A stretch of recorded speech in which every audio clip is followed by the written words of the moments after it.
Hello બાળકો, જય શ્રી કૃષ્ણ. મજામાં? આપણે સ્થિતિસ્થાપકતા અંક છે એની સિરીઝ ચાલુ હતી, મોડ્યુલસ. આ જે મોડ્યુલસ છે એના જે પ્રકાર એકને એક વસ્તુ જ આવ્યા રાખશે. આકાર સ્થિતિસ્થાપકતા અંક, કદ સ્થિતિસ્થાપકતા અંક.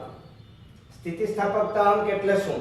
તો કે પ્રતિબળના છેદમાં વિકૃતિ, આપણો હૂંકનો નિયમ. તો હવે તમારે સૌથી પહેલા આકાર સ્થિતિ સ્થાપકતા અંક બરાબર આકાર પ્રતિબળ છેદમાં આકાર વિકૃતિ. બરાબર? તો આકાર સ્થિતિસ્થાપકતા અંક બરાબર આકાર પ્રતિબળ છેદમાં આકાર વિકૃતિ. તો આકાર પ્રતિબળ તો એક જ છે, F/A, અને આકાર વિકૃતિ યાદ કરો, આપણે ધક્કો માર્યો તો ઓલા ચોરસને, તો ઉપરથી તે થોડો ખસી ગયો તો આ સ્થિતિમાં હતો, એમાંથી આપણે ધક્કો માર્યો તો એ આ સ્થિતિમાં આવી ગયો તો. તો અહીંયા આપણે આ ડેલ્ટા x જેટલો ખસ્યો તો, ખૂણો એનો થીટા હતો, અને આ લંબાઈ હતી એમાં ફેરફાર થતો નહોતો, એટલે લંબાઈ તો l જ હતી. એનો મતલબ કે ડેલ્ટા x ના છેદમાં l. અને આકાર સ્થિતિસ્થાપકતા અંકને સામાન્ય રીતે g વડે દર્શાવાય છે. ઉપરાંત delta x upon del l બરાબર એને થીટા પણ કહેવાય છે ભાઈ. બરાબર? તો થીટા અહીંયા તમે મૂકી દો તો g બરાબર F/A upon થીટા, અને આ F/A ને સિગ્મા s પણ કહેવામાં આવે છે. તો સિગ્મા s ને સૂત્રનો કરતા બનાવો તો g * થીટા, અથવા g બરાબર સિગ્મા s upon થીટા, જ્યાં g એટલે કોણ? આકાર સ્થિતિસ્થાપકતા અંક. હવે કોઈ પણ સ્થિતિસ્થાપકતા અંક હોય એનો એકમ પ્રતિબળનો જ હોય, વિકૃતિનો હોય જ નહીં, કારણ કે વિકૃતિને એકમ જ ના હોય ભાઈ, પ્રતિબળને જ એકમ હોય. પ્રતિબળનો એકમ ન્યૂટન પર મીટર સ્ક્વેર અથવા પાસ્કલ છે. તો આકાર સ્થિતિસ્થાપકતા અંકનો એકમ પણ એ જ બને ને એ જ એનું પારિમાણિક સૂત્ર બને. બરાબર? બીજો અંક આવશે, એ કયો છે ભાઈ? કદ સ્થિતિ સ્થાપકતા અંક બરાબર કદ પ્રતિબળ છેદમાં કદ વિકૃતિ. કદ સ્થિતિસ્થાપક અંકને બલ્ક મોડ્યુલસ પણ કહેવામાં આવે છે. બલ્ક મોડ્યુલસ એને દર્શાવાય છે b વડે. તો b બરાબર, હવે આયા થોડું યાદ કરો, કદ પ્રતિબળ આપણે ભણ્યા હતા. તો કદ ક્યારે ઘટે? જ્યારે કોઈ પદાર્થને પાણીમાં નાખવામાં આવે ત્યારે તેના ઉપરનું દબાણ વધે એટલે કદ ઘટે.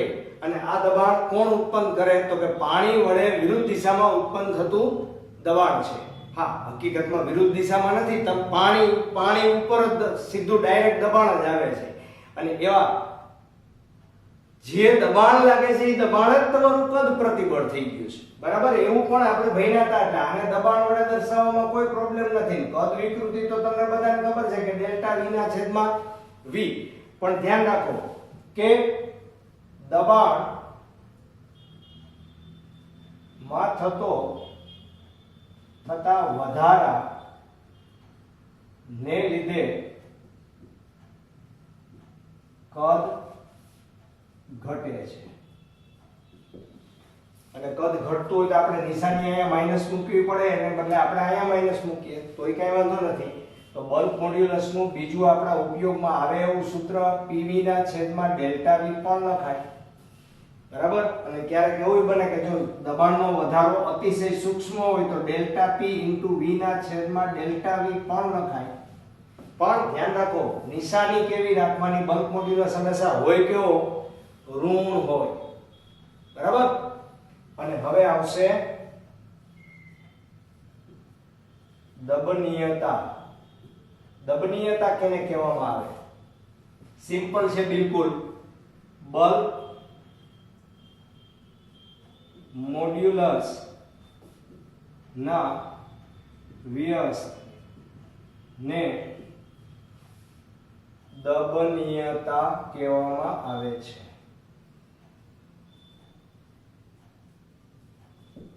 બરાબર?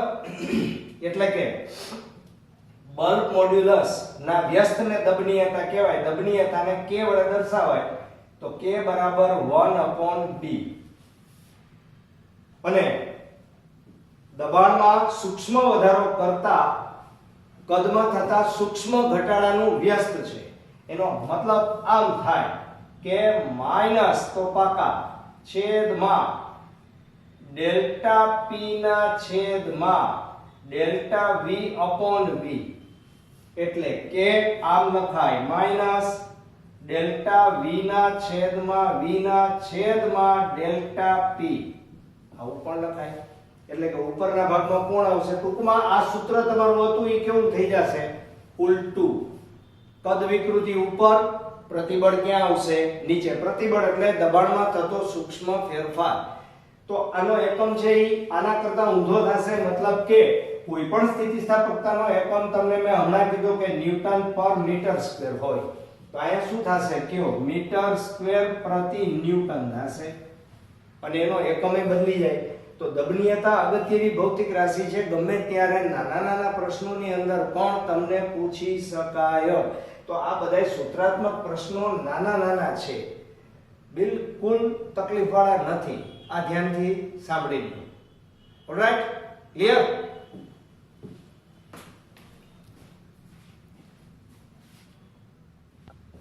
યસ બાળકો, પોઇસન ગુણોત્તર સમજાવો.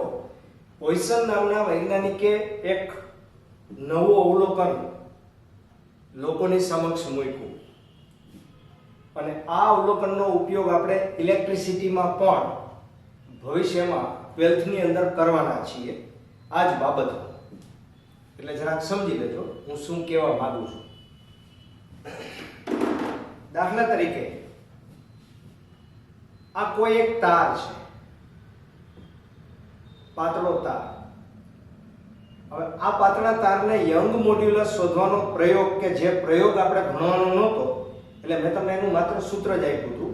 એ યંગ મોડ્યુલસના પ્રયોગમાં શું કરતા હતા? આપણે નીચે અહીંયા બોજો લગાડીએ, વજન લગાડીએ, એટલે આની લંબાઈમાં શું થાય? વધારો થાય. તો તમને આમ સામાન્ય બુદ્ધિથી વિચારો કે આને તમે ખેંચશો તો આની લંબાઈમાં વધારો થશે, પણ તેના વ્યાસમાં શું થશે? ઘટાડો. એટલે કે તાર પાતળો થશે.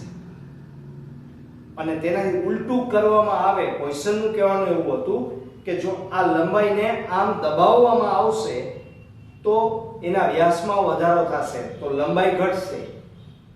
તો હવે ધ્યાનથી સાંભળો કે જો કોઈ તારની લંબાઈમાં વધારો થાય તો તેના વ્યાસમાં ઘટાડો થાય.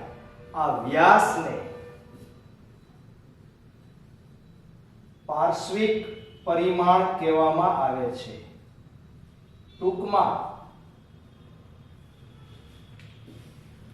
આમ વધારો થાય તો આ પાર્શ્વિક, અને આમ વધારો થાય તો આપણને ખબર જ છે એ વિકૃતિ આપણી સંગત વિકૃતિ છે. તો પાર્શ્વિક પરિમાણ એટલે વ્યાસ. બરાબર? તો પાર્શ્વિક વિકૃતિ એને આધારે પોઇસને આપણને સૂત્ર આપ્યું કે પોઇસન ગુણોત્તર મ્યુ બરાબર પાર્શ્વિક વિકૃતિ ના છેદમાં સંગત વિકૃતિ.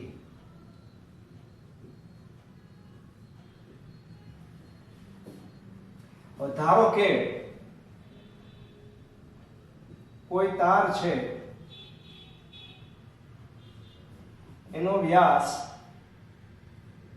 d છે અને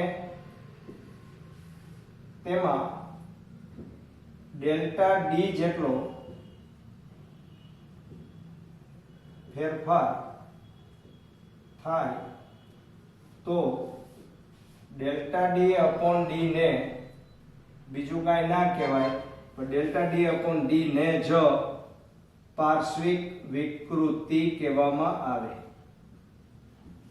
સંગત વિકૃતિ માટે લખતો નથી કારણ કે એ તો ખબર જ છે તમને. એટલે મ્યુ બરાબર ડેલ્ટા ડી ના છેદમાં ડી છેદમાં ડેલ્ટા એલ ના છેદમાં એલ.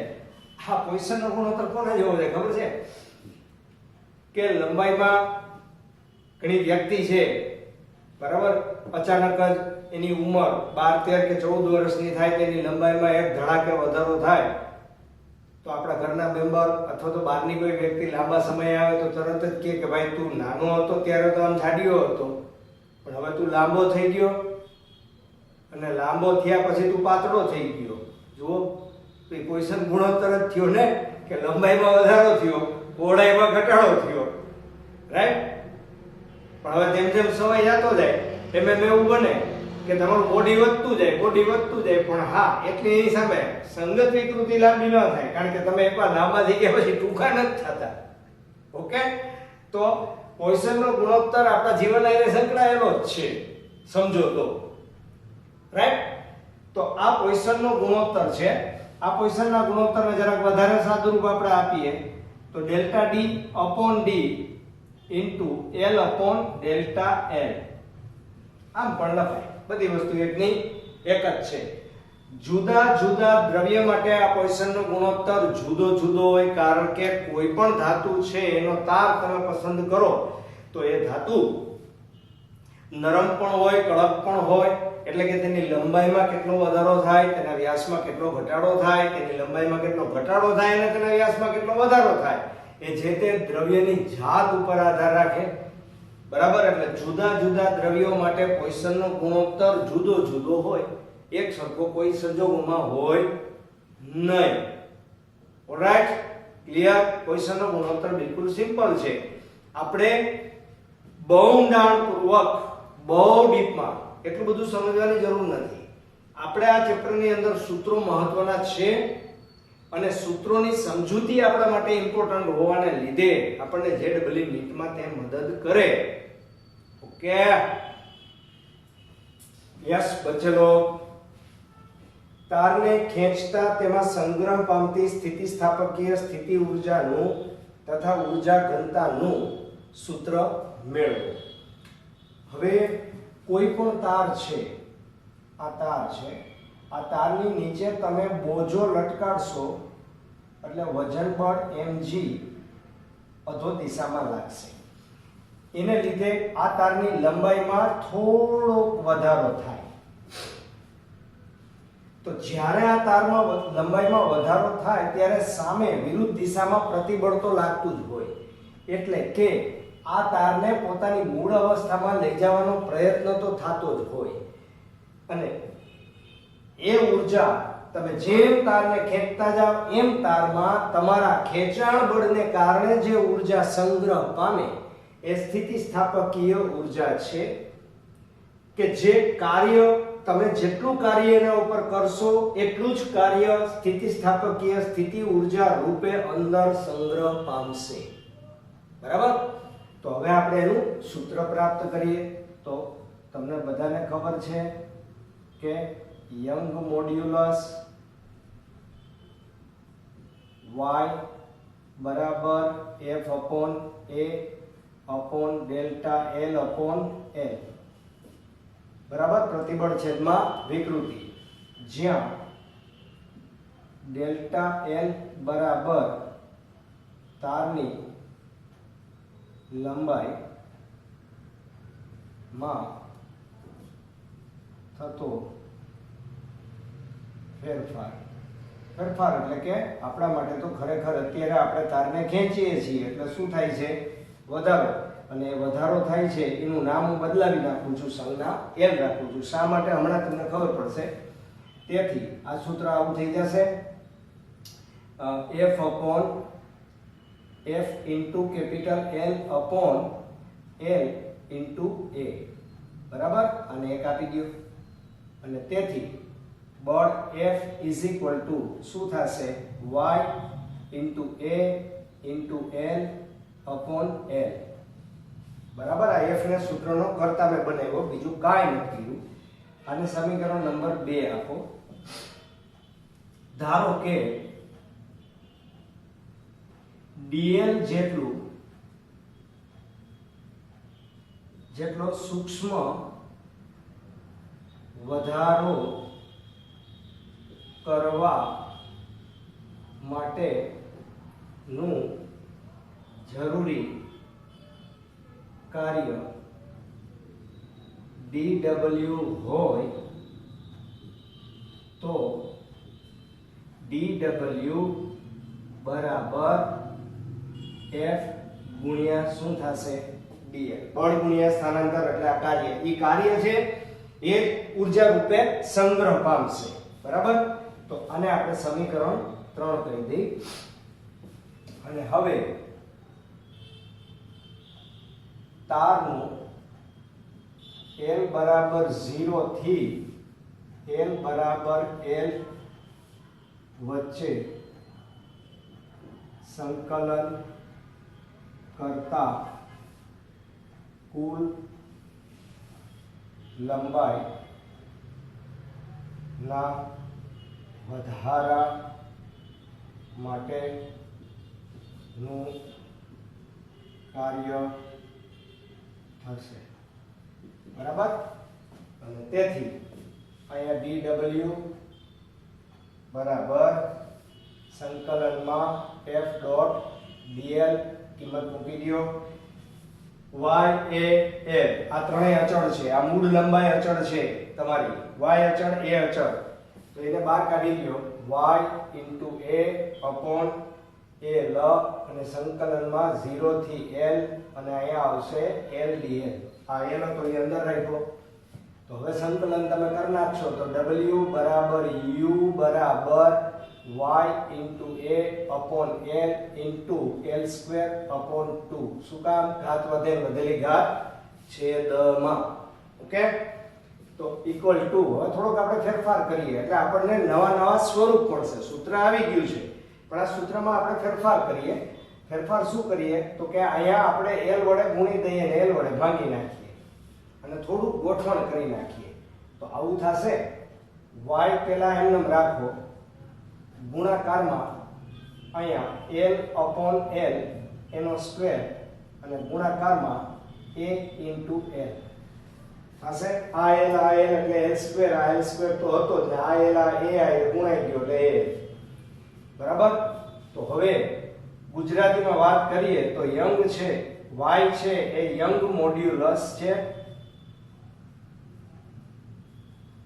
આ લંબાઈનો ટોટલ વધારો છેદમાં મૂળ લંબાઈ છે એટલે કે તે પોતે બીજું કાંઈ નથી, વિકૃતિ જ છે. અને અહીંયા ક્ષેત્રફળ ગુણ્યા લંબાઈ એટલે એ ગુજરાતીમાં કદ છે. બરાબર. તો ઇક્વલ ટુ હવે યંગ મોડ્યુલસ એટલે શું મને કયો? પ્રતિબળના છેદમાં વિકૃતિ. તો પ્રતિબળના છેદમાં વિકૃતિ ગુણ્યા વિકૃતિનો વર્ગ હોય તો શું થાય? એક વિકૃતિ બાજુમાંથી ઉડી જાય. તો આ સૂત્ર આવું પણ બને. પ્રતિબળ ગુણ્યા અવૃત્ત વિકૃતિ ઇન્ટુ કદ. કોના બરાબર આવ્યું? આ સ્થિતિ સ્થાપકીય સ્થિતિ ઊર્જા બરાબર. હવે એકમ કદમાં સંગ્રહ પામતી ઊર્જા ને ઊર્જા ઘનતા કહે છે. આ ધ્યાન રાખજો. ઊર્જા ઘનતા તમારે ખૂબ જ 12મા ધોરણમાં આવશે અને ખૂબ જ જેડબલ્યુ નીટમાં પણ ઉપયોગમાં આવશે. કદને અહીંયા લઈ લ્યો તો u upon કદ બરાબર આમાંથી 1/2 અહીંયા રહી ગયો છે ભાઈ. બરાબર. એટલે 1/2 ગુણ્યા પ્રતિબળ ઇન્ટુ વિકૃતિ અને u ના છેદમાં કદને સ્મોલ u કહેવામાં આવે છે. અને 1/2 સિગ્મા ઇન્ટુ એપ્સિલોન. સિગ્મા એટલે પ્રતિબળ ને એપ્સિલોન એટલે વિકૃતિ. તો આ ઊર્જા ઘનતાનું સૂત્ર છે અને આ સ્થિતિસ્થાપકીય સ્થિતિ ઊર્જાનું સૂત્ર છે. આ પણ સ્થિતિસ્થાપકીય સ્થિતિ ઊર્જાનું જ સૂત્ર છે અને આ વચ્ચેનું આવ્યું એ પણ સ્થિતિસ્થાપકીય સ્થિતિ ઊર્જાનું જ સૂત્ર છે. એટલે દાખલા ગણતી વખતે ધ્યાન રાખવાનું કે જેની જરૂર પડે તેનો એવો આપણે શું કરવો, ઉપયોગ કરવો. Okay, clear? તો બહુ ઉપયોગી સૂત્ર છે, કરી નાખજો.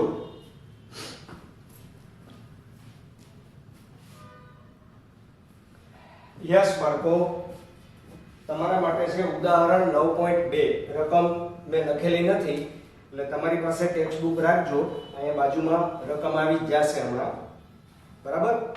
તો હું ડેટા અહીંયા લખી નાખું છું, તમે રકમમાં જોતા જાઓ અને હું ડેટા લખતો જાઉં, બરાબર? 3 મિલીમીટર જેટલો સમાન વ્યાસ ધરાવતા છેડાથી એટલે 2r બરાબર 3 મિલીમીટર આપેલ છે. તેથી r બરાબર 1.5 મિલીમીટર. મિલીમીટરને તમે મીટરમાં ફેરવી નાખો એટલે -3 મીટર થશે. સમાન વ્યાસ ધરાવતા છેડા સાથે જોડેલા તાંબા અને સ્ટીલના તારની લંબાઈ, એક તાંબાનો તાર છે, બીજો સ્ટીલનો છે, વચ્ચે રેણ કરેલું છે. એ તારની લંબાઈ, ઓરિજિનલ લંબાઈ પેલા તાંબાની છે, તાંબાની એટલે કોપર એટલે LC બરાબર 2.2 મીટર અને સ્ટીલ S બરાબર 1.6 મીટર આપેલ છે. તેમને બોજ વડે ખેંચવામાં આવે છે. આ બોજ W અથવા એને F પણ કહેવાય, બરાબર? એ આપણે શોધવાનો છે. ત્યારે તેની લંબાઈમાં થતો કુલ વધારો, લંબાઈનો ફેરફાર એટલે ડેલ્ટા LC વત્તા delta LS equal to 0.7 millimetre એટલે 0.7 × 10⁻³ મીટર. લાગુ પાડેલ બોજ મેળવો, બરાબર? હવે આમાં યંગ મોડ્યુલસ તમને શું કરવા પડે, એને આપવા પડે. યંગ મોડ્યુલસ એને આપેલા નથી. યંગ મોડ્યુલસ વગર તમારું કામ ના થાય ભાઈ, બરાબર? તો યંગ મોડ્યુલસમાં યંગ મોડ્યુલસ YC બરાબર 1.1 × 10⁻11 ન્યૂટન પર મીટર સ્ક્વેર અને YS બરાબર 2 × 10⁻11 ન્યૂટન પર મીટર સ્ક્વેર. તમને હંમેશા યંગ મોડ્યુલસ આપે એટલે ગભરાવાની જરૂર નથી. ટેક્સ્ટ બુકમાં ના હોય પણ તમને નીચે આપવામાં આવે, અચળાંક છે એને આપવો જ પડે. હવે સમજો બરાબર કે આ તાર છે, આ એક તાર અને અહીંયા રેણ કરી અને બીજો તાર મૂકી દીધો છે.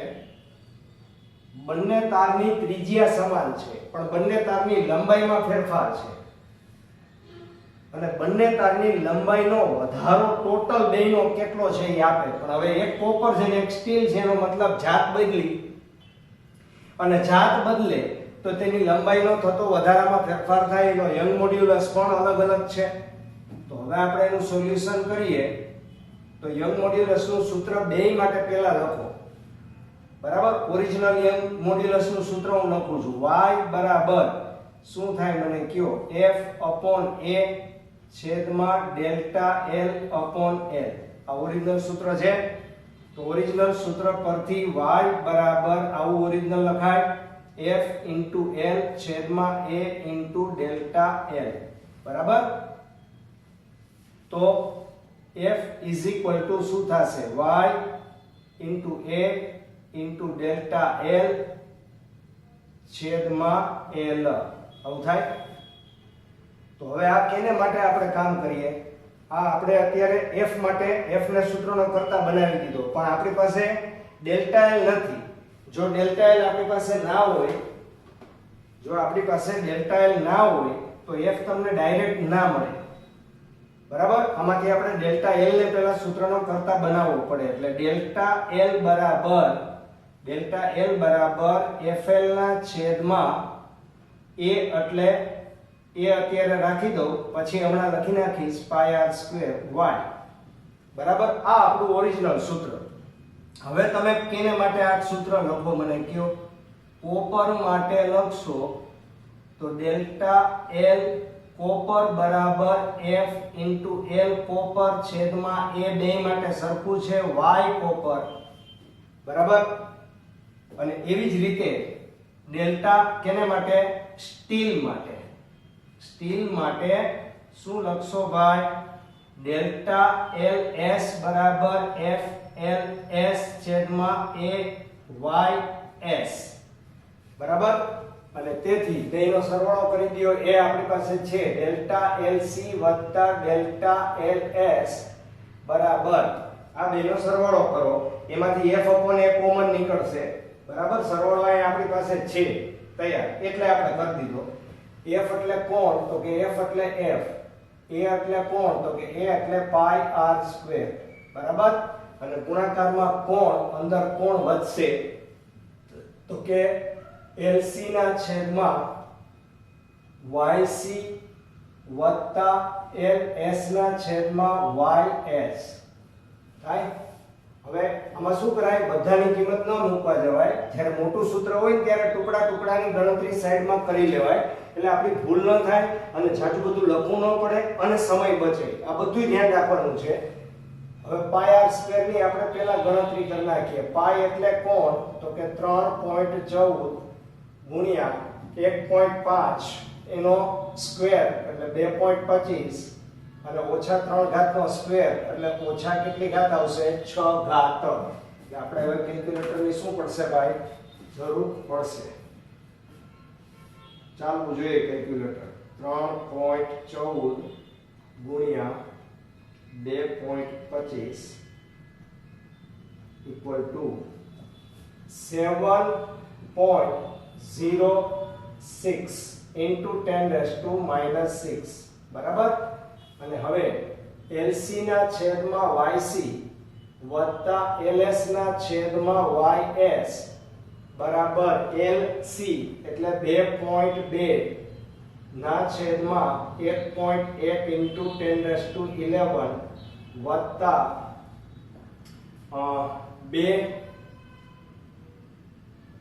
1.6 ના છેદમાં 2 ઇન્ટુ 10⁻11 ઇક્વલ ટુ અહીંયા 11 નું 22 થઈ જશે એટલે 2 ઇન્ટુ 10 આ ઉપર જાય એટલે -11 વત્તા 0.8 ઇન્ટુ 10⁻11 બરાબર 2.8 ઇન્ટુ 10⁻11 બરાબર. એટલે આ લંબાચાની ગણતરી થઈ ગઈ, આની પણ થઈ ગઈ. હવે આને સૂત્રનો કરતા બનાવવાનો છે. આ તો આપણી પાસે તૈયાર છે જ, તો આને સૂત્રનો કરતા બનાવી દો તો શું થાય? તેથી બોજો W બરાબર F બરાબર, હવે સૂત્ર નથી લખતો, એની સીધી કિંમત લખું છું ભાઈ 0.7 ઇન્ટુ 10⁻³ આ ગુણ્યા આ એટલે કોણ? તો કે 7.06 ઇન્ટુ 10⁻⁻6 ના છેદમાં કોણ?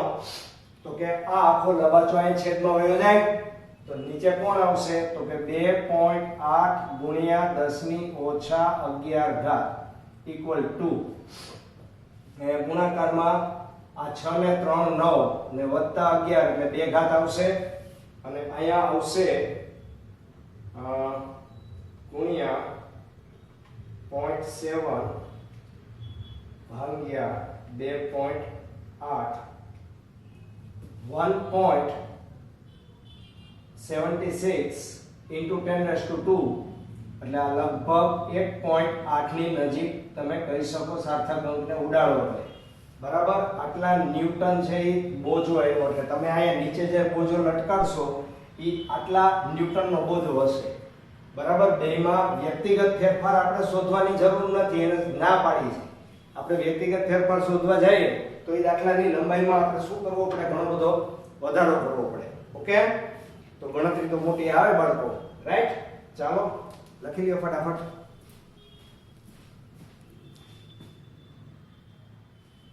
યસ બાળકો, ઉદાહરણ 9.3 બહુ મજાનું છે. તમને પહેલા એમને સમજાવી દઉં પછી આંકડા લખું. સર્કસની અંદર પિરામિડ આ લોકો બનાવે. પિરામિડ બનાવવા માટે ઉપર પાટિયા પણ મૂકે અને નહીતર વ્યક્તિના હાથ ઉપર પણ ઊભા રહીએ એમાં સૌથી વિચારો કે સૌથી નીચેની વ્યક્તિ છે એના ઉપર આખો બોજો આવવાનો છે. હવે એ વ્યક્તિ કેવી રીતે સૂતેલી છે? પોતાના પીઠ ઉપર આમ સૂતેલી છે, આમ સૂતેલી. આ એના બે પગ છે. આ બે પગ ઉપર બાકીના બધાય આવી ગયા છે. તો હવે આ પગના જે સાથળના હાડકા છે એ હાડકાનું સંકોચન થવાનું છે, કારણ કે હાડકા દબાશે. તો એનું કેટલું સંકોચન થશે એ તમારે ગણવાનું છે. હવે ટોટલ દળ છે બધાયનું, ઉપર કલાકાર છે, પાટિયા છે, નીચેનો માણસ છે, બધાયનું દળ પણ આપેલું છે. પણ આ વ્યક્તિ ઉપર બોજો કેટલો આવે? જેટલા એની ઉપર ઊભા જેટલા. પોતાનો બોજો પોતાની ઉપર નહીં આવે, બરાબર? એટલે એનું દળ આપણે શું કરવું પડે? બાદ કરવું પડે. તો પહેલા આપણે ડેટા લખી નાખીએ કે સર્કસમાં માનવ પિરામિડમાં સંતુલિત ગ્રુપનો તમામ બોજ એક વ્યક્તિ કે જે પોતાની પીઠના સહારે સૂઈ ગયો છે તેના પગ ઉપર ટેકવાય છે. આકૃતિ 9.5 માં દર્શાવ્યા મુજબ. તમારી ટેક્સ્ટબુકમાં આકૃતિ છે, બહુ આમ જોરદાર આકૃતિ નથી, આછી છે, પણ તમને ખ્યાલ આવી જાય એવી છે. પિરામિડની રચના કરતા તમામ કલાકારો, પાટિયા, ટેબલ બધાયનું કુલ દળ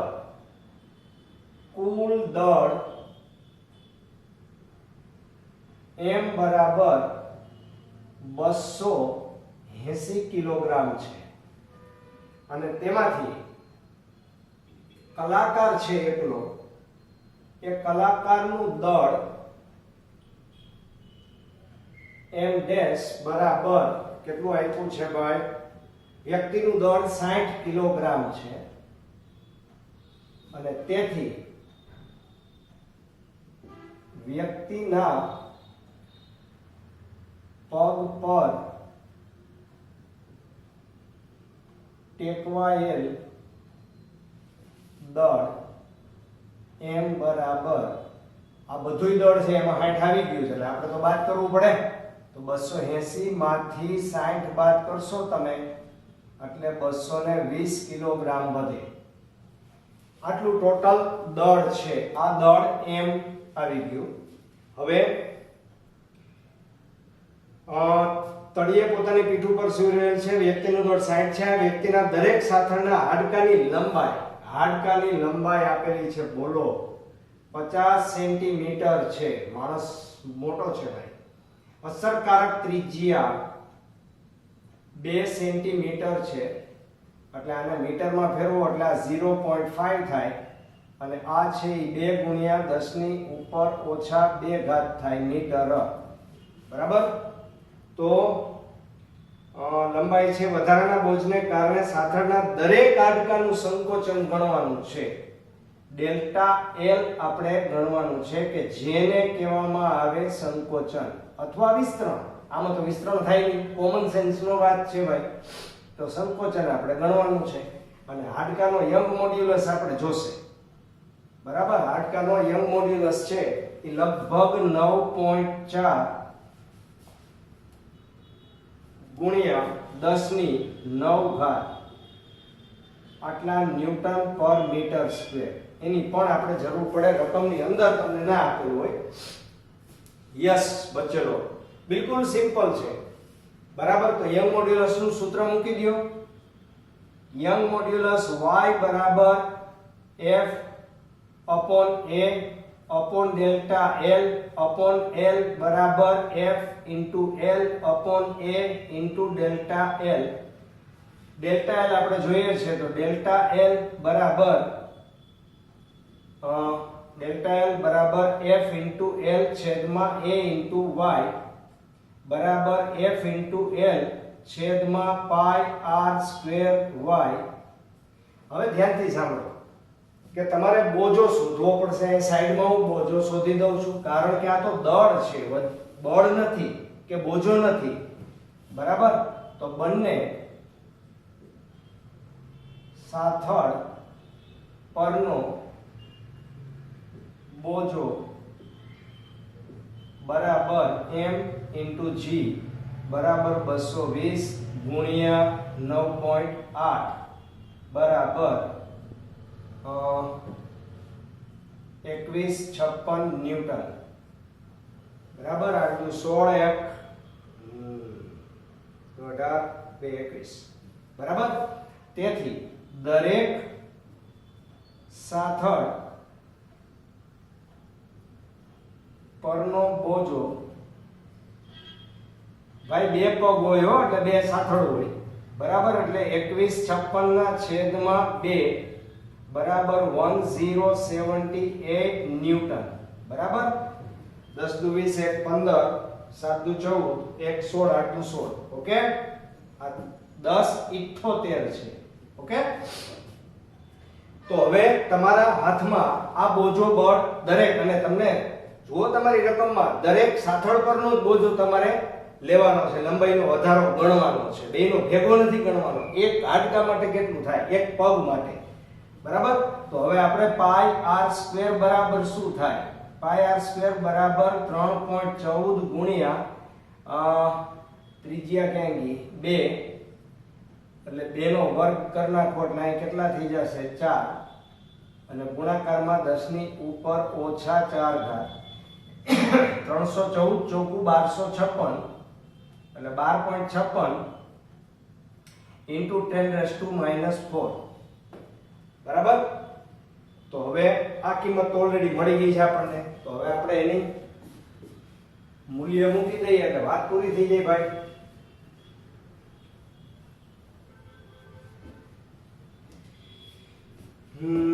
તેથી ડેલ્ટા L બરાબર 1078 into 0.5 છેદમાં લંબાઈ જુઓ 0.5 મીટર છે ઓકે છેદમાં પાઈ r સ્ક્વેર એટલે 12.56 into 10⁻⁻4 into ડેલ્ટા L ને પણ y મતલબ 9.4 into 10⁻⁹